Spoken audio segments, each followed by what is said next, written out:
France, Britain ఇట్లాంటి దేశాల్లో ఇప్పుడు ప్రజాగ్రహం పెరుగుతోంది. ఏదైతే ఆఫ్ఘనిస్తాన్ నుంచినో, బంగ్లాదేశ్ నుంచినో, పాకిస్తాన్ నుంచినో ఇట్లాంటి దేశాల నుండి ఆ దేశానికి వచ్చి క్రమంగా ఆ దేశపు చట్టాలు మార్చేసి అక్కడ తమకు అనుగుణమైన చట్టాలు తేవాలంటూ, మతపరమైనటువంటి చట్టాలు తేవాలంటూ ముస్లింలు చేస్తున్నటువంటి ఉద్యమాలకి వ్యతిరేకంగా బ్రిటన్లో పెద్ద ఎత్తున ఉద్యమాలు ప్రారంభమైనాయి.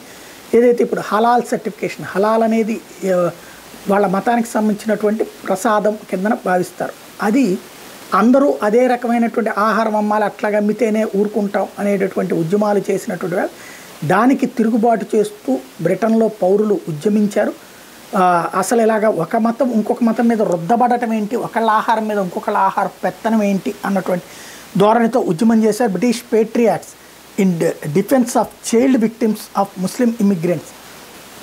ఇది ఓవరాల్గా చూస్తే అక్కడ ఈ చొరబాటుదారులకు అనుగుణంగా మన దగ్గర దేశంలో చట్టాలు మార్చేటటువంటి ప్రయత్నాలు కుదరదంటూ దానికి వ్యతిరేకంగా పెద్ద ఎత్తున ఉద్యమించారు.